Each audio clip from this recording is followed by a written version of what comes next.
Thank you for joining us on this podcast. You will be listening in on a conversation between Brannon Poe and Bill Sheridan about social media for accountants. Bill Sheridan is the creator and co-author of one of the top accounting blogs in the United States, CPA Success. Bill speaks regularly to accountants on the strategic uses of social media and the future of communication in his role as Chief Communications Officer of the Maryland Association of CPAs. All of Bill's socializing has made him one of the top accounting influencers in today's world. To learn more about Bill, you can check out the CPA Success blog at www.macpa.org. Brannon Poe is the founder of Poe Group Advisors, a leading-edge practice brokerage firm. He is the author of Accountant's Flight Plan, Best Practices for Today's Firms, and On Your Own, How to Start a CPA Firm. To learn more about Brannon Poe and to see his blog, please visit www.poegroupadvisors.com. Bill, I've seen you on a lot of different social media, and that's kind of how I found out about you. You seem to be pretty much everywhere, and you blog frequently. Can you tell me more about what you do and how you became a social media expert? Sure. Yeah. Well, my title is Chief Communications Officer with the Maryland Association of CPAs. Very basically, I oversee all of our editorial content that's delivered to our members. And so that includes our print magazine, our electronic newsletters, and the content that we curate through our social channels. So we've been involved with social media for the last 6 years or so. We started with our blog, which is CPA Success, located at cpasuccess.com. And then we kind of branched out from there to Twitter and Facebook and LinkedIn and the others. We kind of looked at social media in really three key ways. First of all, it's a great way to connect with people who can help you grow your personal network. So especially in this era when things are so complex and there's so much information out there, connecting with people who add real value to your life, we think is more important than ever. So social media really helps you find the information and the resources that are important to you and lets you ignore everything else. It's a great little social filter. You know, one of the big complaints I hear about about the age that we're living in, rather, is there's just so much information out there. It's really a problem of information overload. And I think social media is kind of a terrific answer to that problem of information overload. Let you really focus in on the stuff that's important to you. So that's one. Another thing that we think is important is this notion of delivering content to your clients. They're having trouble finding what's important to them as well. You know, there's this fire hose of information that's coming at them every day. And so we kind of think a big part of our job is to deliver information that helps our members succeed. And social media has become a great way to help us do that. It really helps us add value to our members' lives. And finally, we're big believers in constant lifelong learning, and we really think it's the only way to stay ahead of the pace of change today. And if you're connected with the right people and the right information, social media is a terrific way of learning constantly. That's a big edge, I think, in the world that's changing as fast as the one we're living in today. So, and as for being an expert, just a quick note on that. I don't believe there are any social media experts at this point. We're kind of building the social media blueprint on the fly, if you will, which is really kind of exciting to be doing that. But it also means that I don't think anybody really has all the answers yet. So I'm automatically wary of anyone who kind of tries to pass themselves off as a social media expert. I just don't think there are any at this point, but that it's kind of fun too to be, you know, on the ground floor, kind of helping to build that blueprint, you know. I agree. We're all learning as we go along with this. Exactly. But no, you made some really good points, and one I want to kind of expand on a little bit is your point about how you can narrow your focus with social media. And the complaint that people have about it being sort of overwhelming. How do you reduce the clutter for social media? How do you make it to where it doesn't seem overwhelming?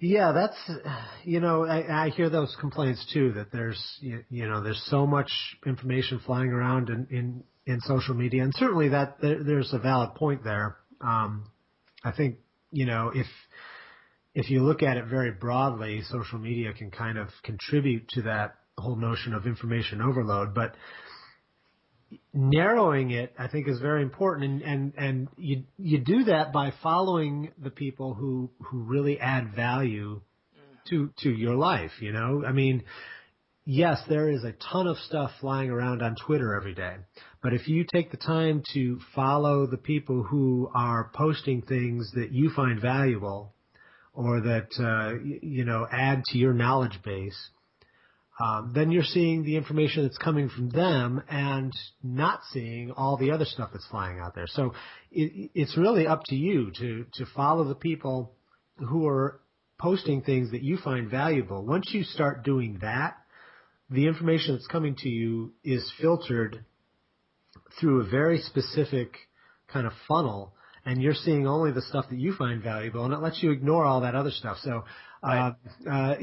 there's an author by the name of Clay Shirky who said kind of famously a few years ago that, our problem today isn't information overload, it's filter failure. We don't have Yep. the right filters. And I think social media can be those filters that really help us narrow down and find the information that's valuable to us. Right.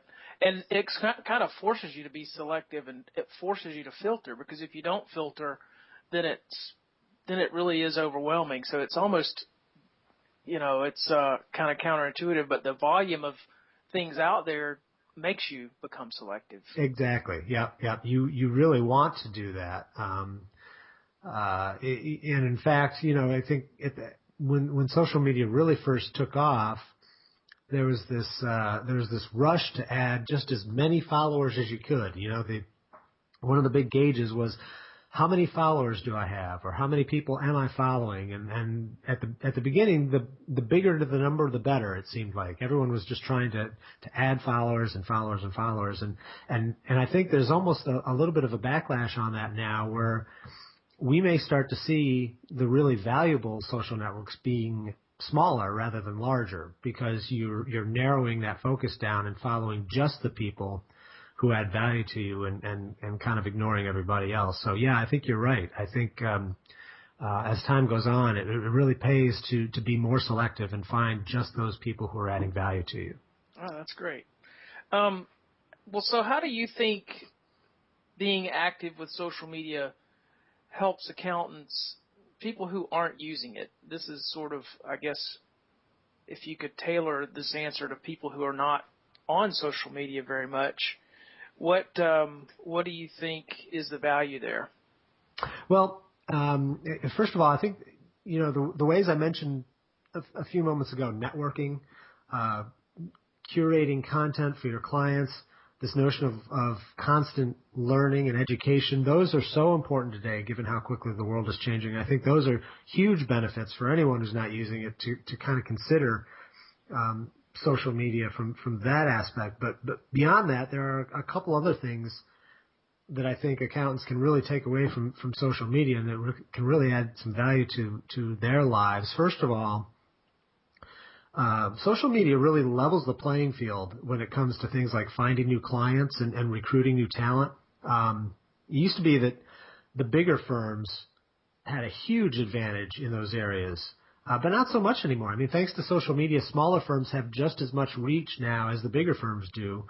And all of this stuff can be done on the cheap, too. It doesn't require huge marketing and recruitment budgets to do some of these things just through social media. So, smaller firms can really reach out and make contact with potential new clients and new talent just as easily as some of the bigger firms do. So I think that's huge from a small firm standpoint. And second, now, if you're using social media right, you can easily establish yourself as a thought leader whose opinion matters in whatever area of expertise you might fall into. So, I mean, we're all experts at something, right? So when you take the time to carefully build your networks, and then you're sharing valuable information and resources with those people, they'll keep turning to you for advice and expertise in your niche areas. And that builds your reputation as someone who knows what they're doing and can be trusted.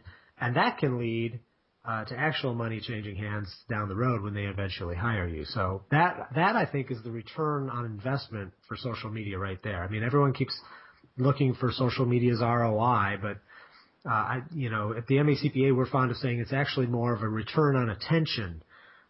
First you give away your knowledge and expertise, and then they keep coming back to you for more, and finally they pay you when they need that knowledge and expertise to work for them. So Seth Godin calls it generosity generating income, and I think that's the new business model that we're kind of working in this social world. Right. I can definitely say that it's probably a long-term strategy. If you're looking to get into it with very quick results financially, you're probably going to be disappointed. Absolutely. Yeah. I think you're right. I've heard those complaints before. We've been on Twitter for 2 weeks now and nothing's happening. What's the deal? And it does. It takes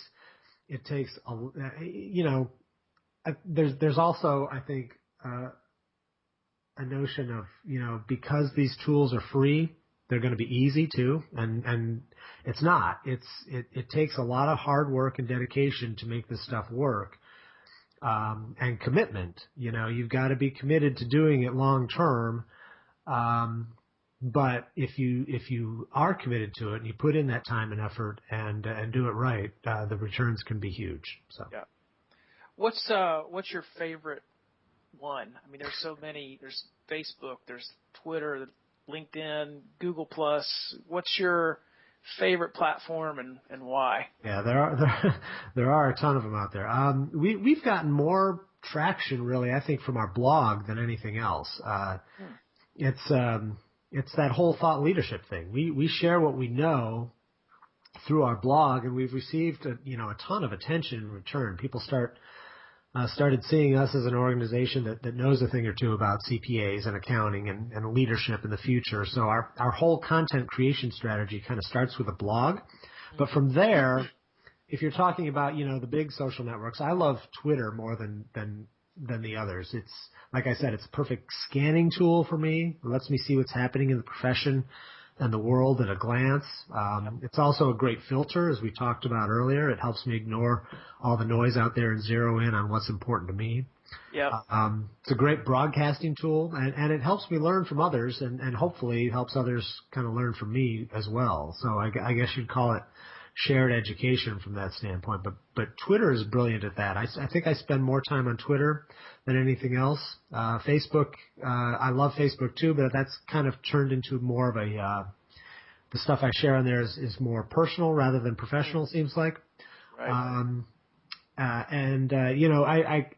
I try to touch as many of the social networks as I possibly can. I've got accounts on Pinterest and Instagram and all those, but like everybody else, I only have so many hours in the day. So I tend to spend the bulk of my time on the stuff that I know works for me, and right now the blog and Twitter really give me the biggest bang for my buck. So I agree with you. I like Twitter. I think what Twitter did was really smart in that they forced you to be brief, and that is why it's such a great tool to scan quickly. You can quickly see what's of interest to you and what's not.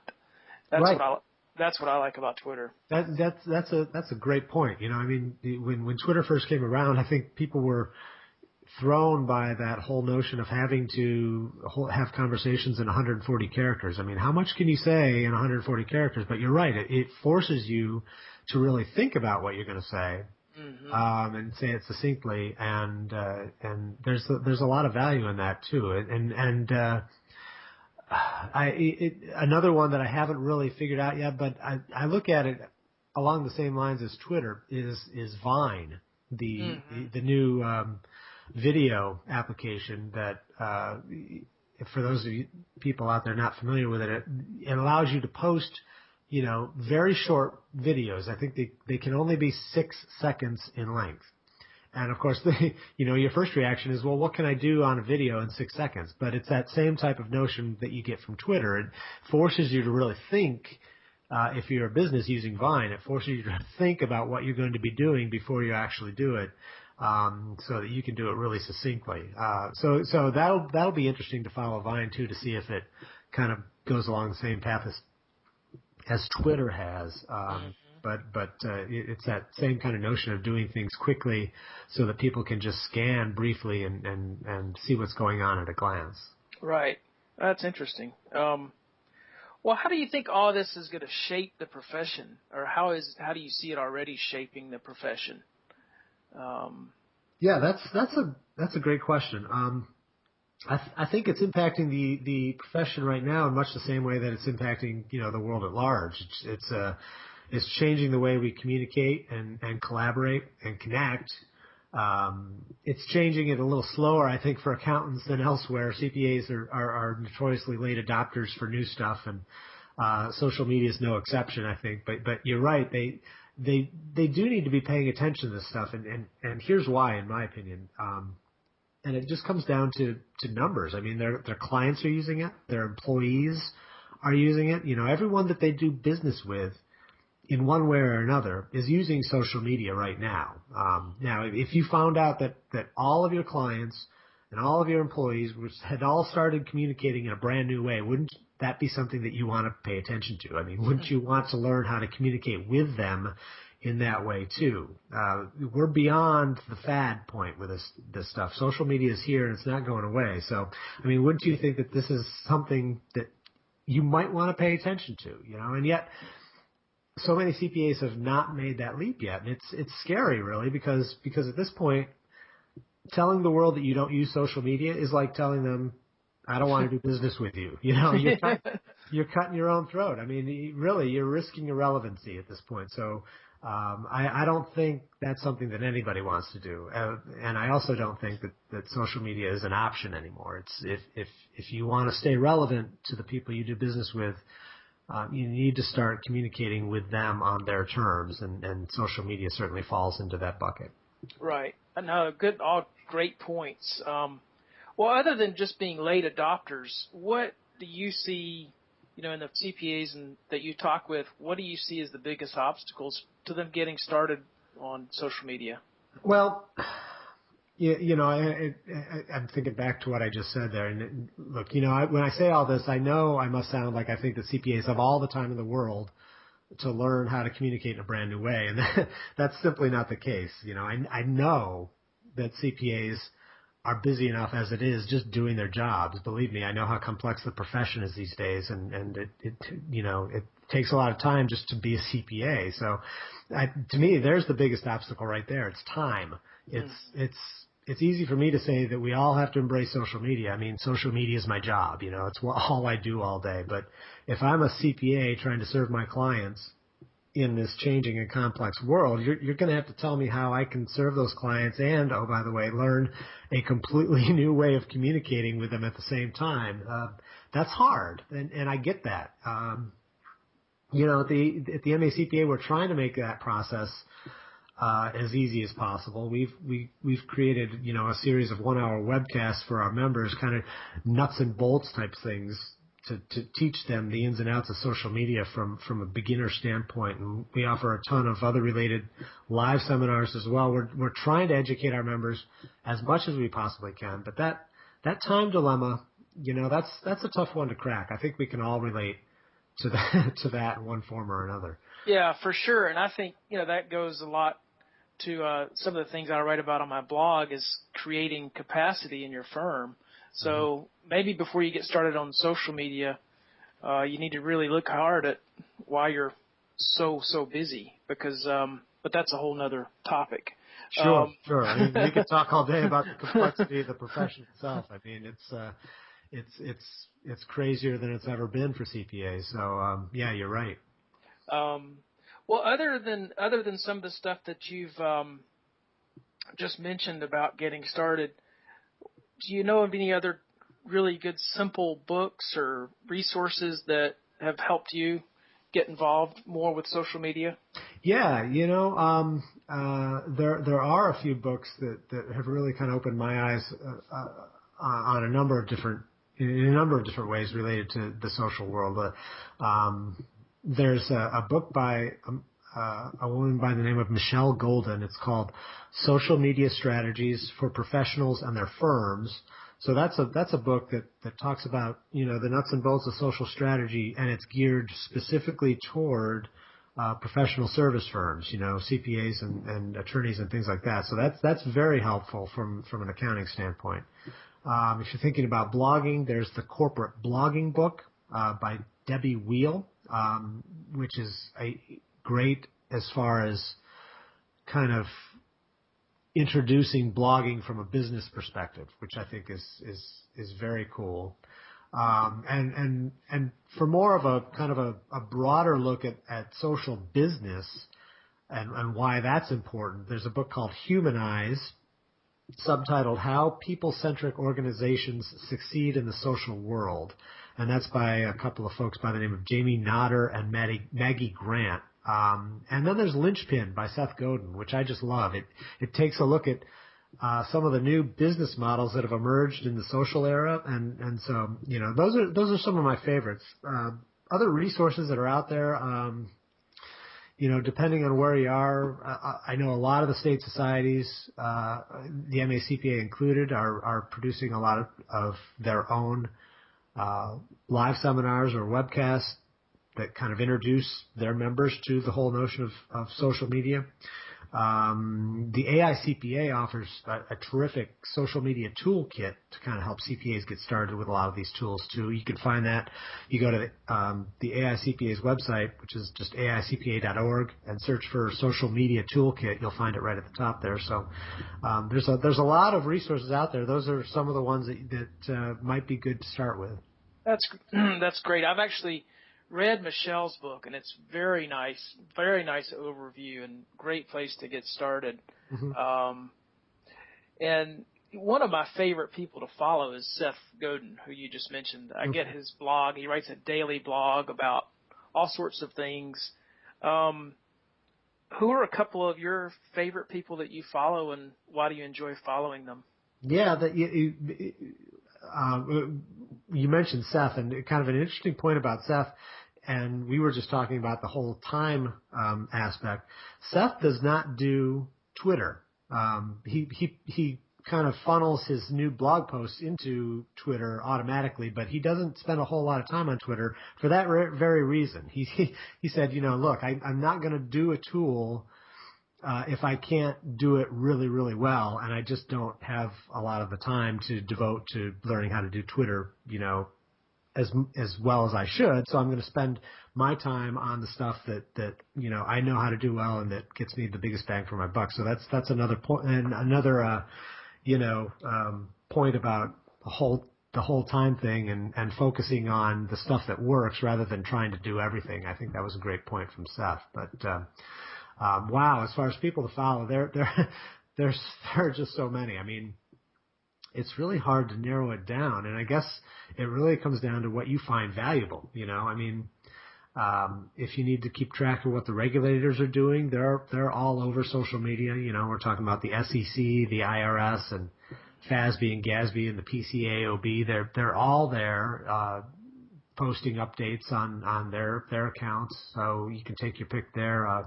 If you want to keep up with the trade news of the day, all the trade pubs are there, from the Journal of Accountancy to Accounting Today and Accounting Web and Forbes and Fast Company. Those are just some of my favorites. CFO magazine is great from an industry perspective.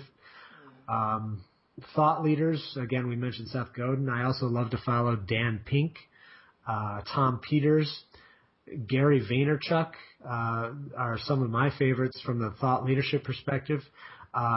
Rita McGrath also is great. She kind of looks at the changing nature of business. She works she writes for Harvard Business Review, and just does a great job of looking at where business is going today. So some of those thought leaders are fantastic people to follow. All the states' CPA societies are there. The AICPA is there. For an insider's view of the accounting world, I'd recommend, and I'm biased, but I'd recommend my boss, Tom Hood. He's the CEO of the MACPA. He's a great one to follow, and also he's great to follow too if you want to see how a CEO uses social media effectively. Tom is a great example of that. So, just I take a look around and find people who add value to your life. That's really the key. And then a good way of expanding your network is to take a look at who those people are following, because chances are you find somebody that you find valuable, chances are they're following folks that you'll find valuable as well. So, start following them and then take a look at the people that they're following. And that's kind of a great way of getting started. But like I said, I guess it all depends on what you find valuable. There's a little something for everybody out there. That's interesting. I know there's a new platform called Path. Are you familiar with this one? I am not. No. Tell me about it. Well, Path, what's interesting about Path, and I really don't know anything else about it other than this, but they limit you to 50. So you can only follow 50 people or friend 50 people. That's very interesting. And the guy that created it has this, I guess this sort of research-based, the number 50 is not just picked out of the air. It was sort of based on some human history, and it's very interesting, but he says that that's really all that you can absorb. If you can follow 50 people, that's probably more than you can keep up with. Yeah, I've heard that as well. That really we're kind of limited in the number of really valuable relationships that we can juggle at one time. You're not going to be able to stay up to date and have really intimate relationships with thousands of people. There's only so many that we can do. So I've heard a little bit about that research, but I didn't know that there was a network that kind of molded itself around that. That's going to be interesting. I'll have to take a look at that. So, well, Bill, thank you so much for taking the time for this podcast. I very much appreciate it, and I'm sure we'll bump into each other out in the social media world. And again, thank you very much. Well, listen, Brannon, thank you for having me. It's been a pleasure. I appreciate the time. We'd like to thank you for listening in on this podcast. To learn more about Bill Sheridan, please check out the CPA Success blog at www.macpa.org or follow him on Twitter @Bill Sheridan. To learn more about Brannon Poe and to see his blog, please visit www.PoeGroupAdvisors.com or follow him on Twitter @Poe Group Advisors.